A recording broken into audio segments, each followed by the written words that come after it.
Welcome to the Bioneers, revolution from the heart of nature and the human heart. It's all alive. It's all connected. It's all intelligent. It's all relatives.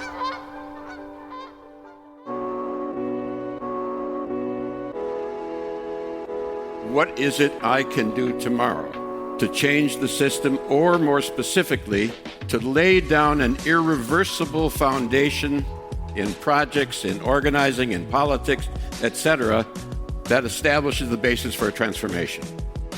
It's not about a right. It should be everything for everyone: healthcare, good housing, good school systems. But really looking at how we democratize and educate our community so that they have ownership in the community. Today's economy is radically unequal, always in crisis, and destroying ecological systems we depend on. That's no surprise, being that it's organized to prioritize the interests of power, money, and capital. How do we design a next economic system that centers on the well-being, health, and rights of people, communities, and nature? For roughly a decade, Laura Flanders, a longtime reporter on economic and social change, has been looking for alternatives, new economic models that are different from either state socialism or the kind of capitalism we've come to know. She found some serious experiments in what many are calling community wealth building that are also laboratories of democracy, because, of course, wealth is power. This special Bioneer series is produced in collaboration with Laura Flanders and Friends, the public TV and radio program that reports on social change experiments every week on PBS and online. In this episode, we hear from American political economist, historian, and author Gar Alperovitz of the Democracy Cooperative, along with India Pierce Lee about her work with the Cooperative in Cleveland, Ohio, and John McMicken, Executive Director of Cleveland's Evergreen Cooperative Corporation. This is Community Wealth Building, Democratizing the Economy, with guest host Laura Flanders on the Bioneers, revolution from the heart of nature.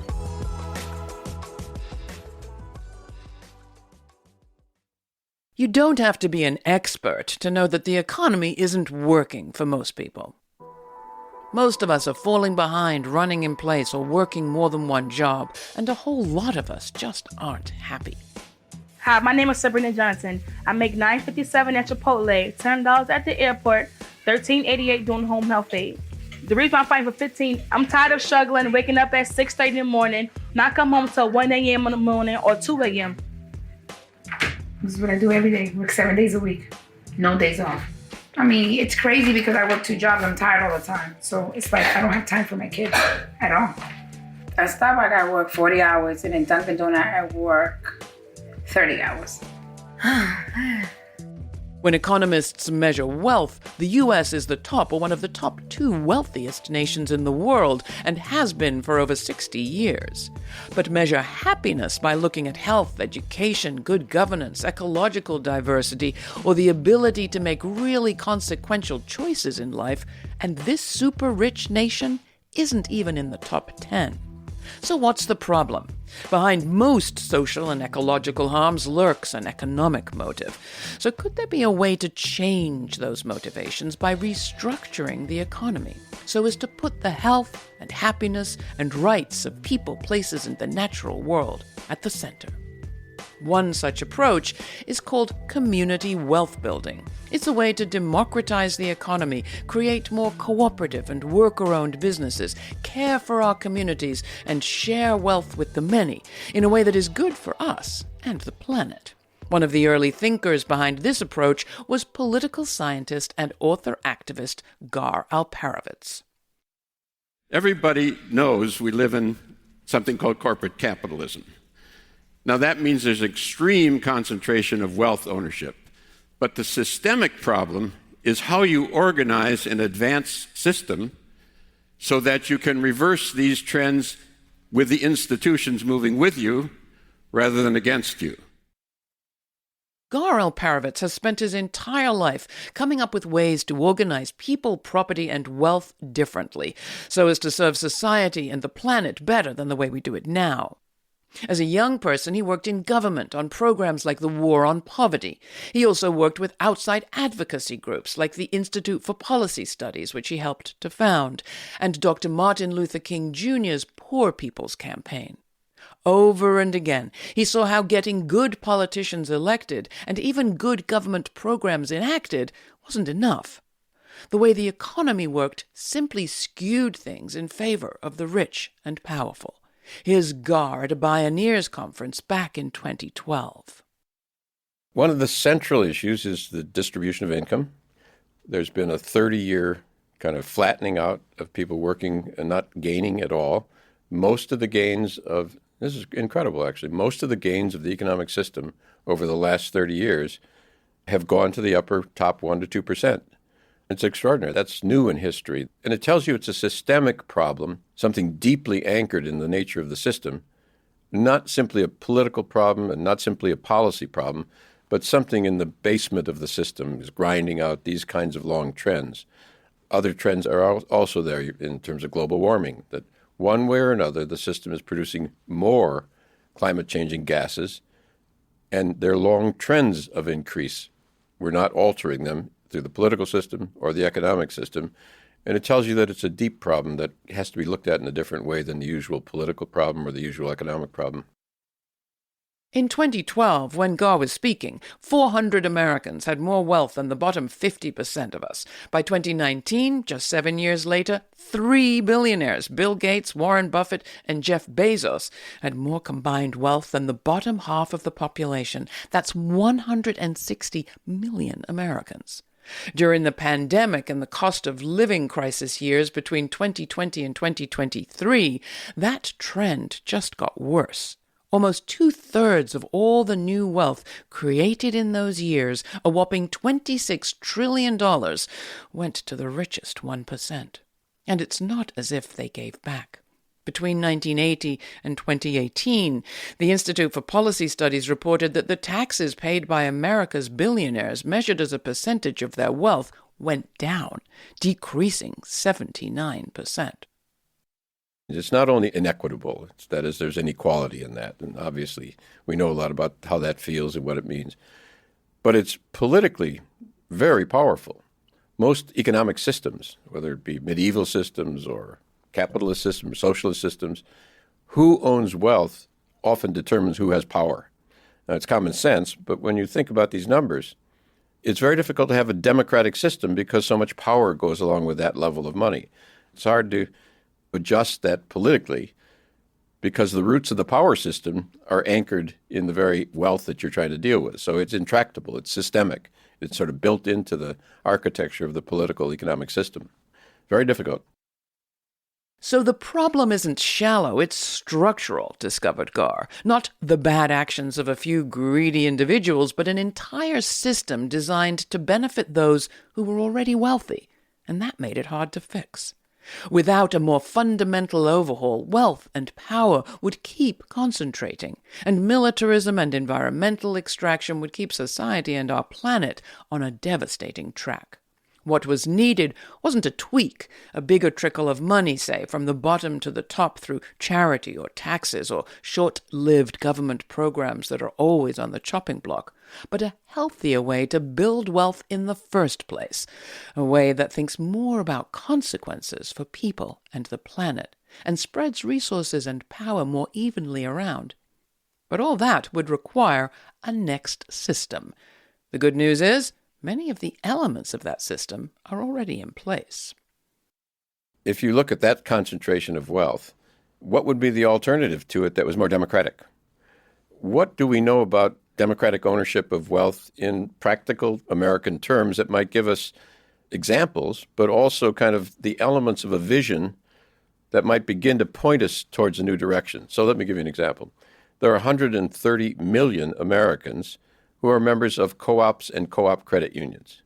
Now that's one person, one vote ownership of wealth. That's democratic ownership of wealth. That's a very common American thing. People don't even think about it when they go to the credit union or they buy at a co-op store, or there's REI and other places like that. That's a different form of ownership, not concentrated. It's democratic. Another one you might think about is, and the press doesn't cover this very well, but there are 10,000 worker-owned companies in the United States. 10,000. There are about 10 million people working in companies owned by the workers, and it's another form of democratic ownership. Very common, very conventional. They're much more productive, as you might expect, when people have a stake in what they're doing. On balance, they're more productive, particularly when you have good training programs to go along with it. But there they are. It's another illustration of democratization. Municipal ownership is very common. People don't quite realize this. Municipal utilities, for instance. 25% of American electricity is produced, quote, socialist. That is, municipal-owned electricity plus co-ops produce a quarter of all of American electricity now. There it is, kind of ordinary, conventional, often in very conservative parts of the South. So it's another form of democratizing ownership of wealth. Land trusts, which is another form of nonprofit ownership of land in order to do socially good things with it, housing and developing land. There are just dozens of these around, and they're very American, and they begin to suggest a pluralist vision, very diverse, of different ways that we can begin to look at the ownership of wealth in a more democratic form, which not only may change the economics of it, but again, changing the power relationships, because so much power goes along with who owns the wealth, and trying to democratize power as well as democratizing wealth is the name of the game. From indigenous hunts and harvests to collective colonial barn raisings, community-based ways of getting things done should be at least as much a part of the American story as the fictitious go-it-alone Horatio Alger myth. Under slavery, for example, Africans pooled funds to buy people's freedom, and mutual aid societies paid for emergencies like ill health and burials. Later, organized labor groups, such as the Knights of Labor and the Brotherhood of Sleeping Car Porters, promoted worker-owned cooperatives as a way to keep resources and money in workers' hands. And during the Great Depression, people came together in co-ops as a way to pool assets and cut costs to survive. In the 1960s, solidarity economics was seen as a way to build Black, Indigenous, and Chicano independence and power. So too today, coming together in cooperatives is bringing down the price of food, loans, equipment, and all the things individuals have a hard time affording alone. Consumer co-ops like the well-known Park Slope Food Co-op in Brooklyn, New York, enable members to buy groceries at lower bulk prices in exchange for contributing hours of volunteer labor. Worker co-ops, such as the Cooperative Home Care Associates in the Bronx, enable typically low-income workers to negotiate contracts collectively and create training programs designed and led by fellow home care workers. Adria Powell serves as president and CEO. So Cooperative Home Care Associates is a worker-owned cooperative, which means that anyone who works for the cooperative can also be an owner, but you're not required to be an owner. We each are allowed to buy one share, which entitles us to one vote. So it's completely democratic participation. When you are a worker owner, you have the right to run for the board. And the board of directors here at Cooperative Home Care is made up of 8 elected worker owners, which are home care workers. And so when we are profitable, all worker owners have the right to share in that profit on an equal basis. So there is the opportunity to vote for one's own financial interest. It also builds a sense of community. It empowers worker owners to be more committed to the organization. There's a sense of pride in terms of the work that they're doing and wanting to see Cooperative Home Care be successful. It's not just about profits. It's also a way to invest in our local economy.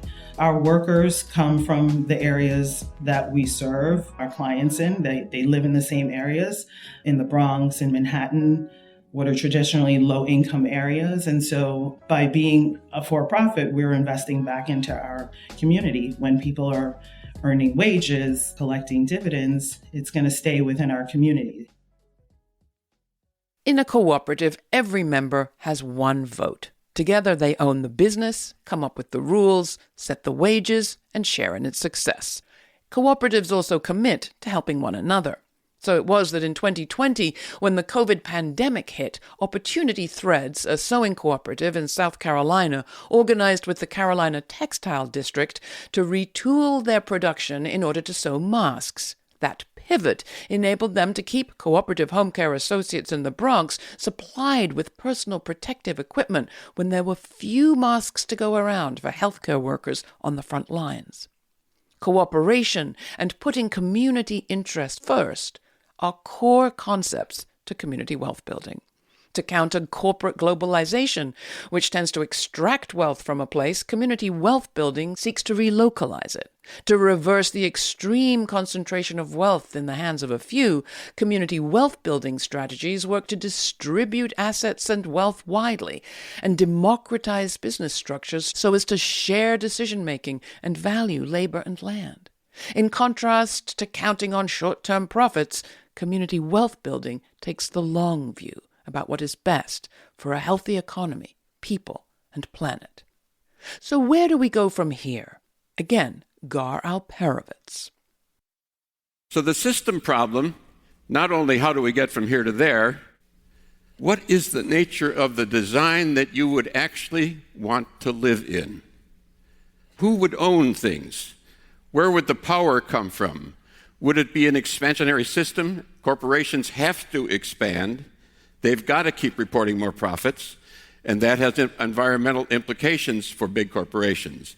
So what is the nature of the design? This is our problem. What would it look like in the ideal? And then how do we get from here to there? And what kind of models can we experiment with? To advance the practical work, in 2000, Alperovitz founded the Democracy Collaborative with his colleague Ted Howard. They call it a think and do tank. Theory is useful, they say, but experiments making transformation visible are even more important. One of the game-changing experiments the Democracy Collaborative has been part of is the Evergreen Cooperatives project in Cleveland, Ohio. This is in a very poor neighborhood, 40,000 people, mostly black, average unemployment 20%, family income average 20,000. Very poor neighborhood. In the middle of that neighborhood is the Cleveland Clinic, Case Western Reserve University, and University Hospitals. All three of those institutions, Medicare, Medicaid, education money, have a lot of taxpayer dollars in them. They buy a lot of things just to exist, and they can't move. They are so-called anchored, because there's huge investment of capital in those buildings and all that facility. This is a technical term these days, anchor institutions. So one of the designs that we've developed, and this is one of many, there are a lot of people experimenting with this, is could we use the purchasing power of these big institutions, focus it on this community, establish a community-wide nonprofit corporation to benefit and to reflect the community as a whole's interest, and attach to it worker-owned companies. That is a systemic design in miniature. When we return, we'll hear from one of the Democracy Collaborative's key collaborators in the Evergreen project, India Pierce-Lee, who was then at the Cleveland Foundation, and from John McMicken, the executive director of Evergreen, on how the company helps its employees buy homes. I'm guest host Laura Flanders. You're listening to The Bioneers.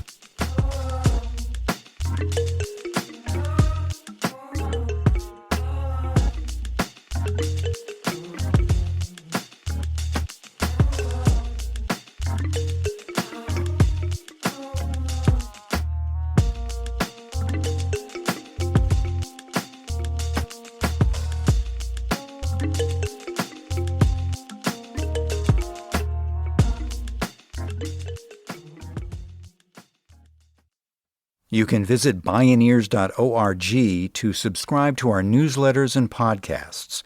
Check out deep dives on the topics that matter to you most, and learn about our conferences. That's Bioneers.org. And now, back to our guest host, Laura Flanders.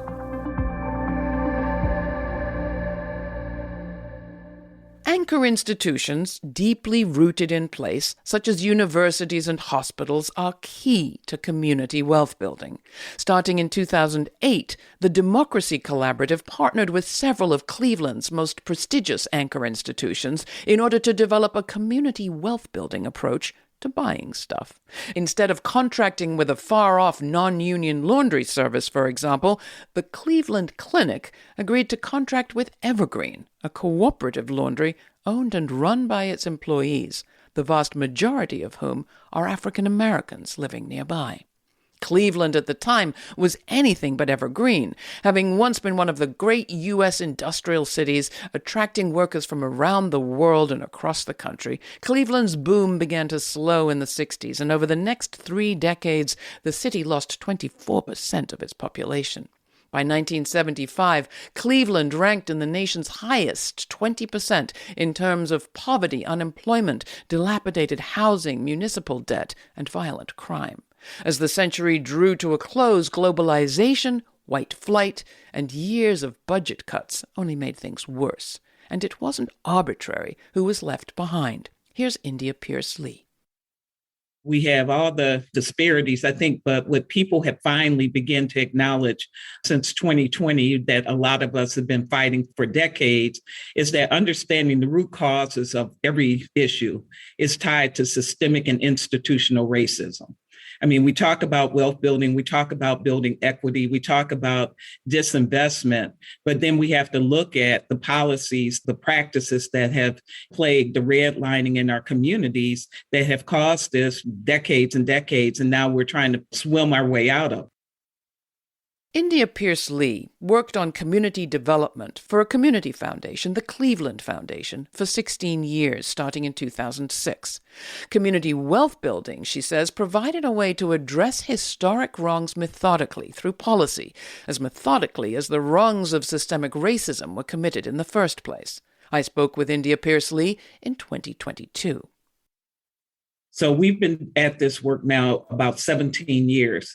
And over time, we have continued to evolve it, new partners, but then getting people to acknowledge that you have to pay people what they're worth, right, to create the kind of wealth. You know, we have this glut now, people leaving jobs and not coming back. We need to acknowledge that people need the same basic human needs. It's not about a right. It should be that's everything for everyone, healthcare, good housing, good school systems, but really looking at how we democratize and educate our community so that they have ownership in the community. And we're doing some of those things on a small scale, but it's starting to take hold, not only here, but across the country, creating a land trust. We have a Black Futures Fund that we created to support small nonprofit Black-led organizations doing great work in the community, touching the people where they are. But it also means that we have to change the way we do business. We have to figure out how we build and share power and co-create with the individuals we're working with to make the kind of changes that benefits them and not us telling them what they need. By putting community wealth building at the center of their concerns, the Evergreen project was able to do more than just create jobs. The project prioritized hiring the most vulnerable, including people returning from prison and jail, and used the assets of the business and its relationships with other institutions to help people find and keep housing, so as to build wealth of their own. I had a chance to talk with the executive director of the Evergreen Cooperative Corporation, John McMicken, about the company's accomplishments thus far. So you have employee owners, frontline production workers, if you will, who are serving on our boards and advising the company as to larger decisions that need to be made. From there, we have a couple of other very unique programs that we've been working on over the past several years. One is a very successful home buying program. And so we're giving worker owners access to the financial literacy training, the credit building necessary to actually buy a home. And we've been able to structure those financially so that their mortgage payments can be payroll deducted if they so choose. And most importantly, the transactions are built in such a way that the employee owner is able to pay the mortgage off in full within 5 years. So it's a really, really special and in many cases life-changing program. Everything we do to serve the neighborhoods in and around Cleveland, Ohio, specifically what's referred to as the Greater University Circle Initiative. We've partnered with our anchor institutions there, our hospitals and universities, to incubate new businesses at scale. So these are larger, commercially viable businesses that then begin to provide goods and services back to not only those larger institutions, but any other customers that we develop along the way.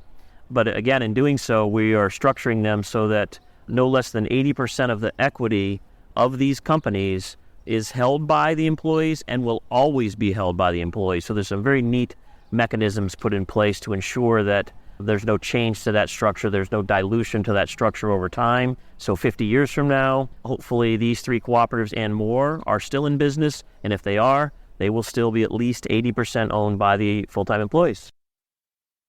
Since Evergreen launched its first cooperative business in 2009, the company has overcome growing pains, attracted multiple contracts, and expanded its staff to nearly 200 people. Today, Evergreen isn't just a laundry service, it's a parent company responsible for launching other new employee-owned businesses and helping privately owned small family businesses convert to employee ownership with its own dedicated loan fund. Now, several states are advancing employee ownership legislation that would make it easier for worker-owned businesses to get loans and technical assistance and government contracts. Many of these are also green businesses, another core tenet of community wealth building.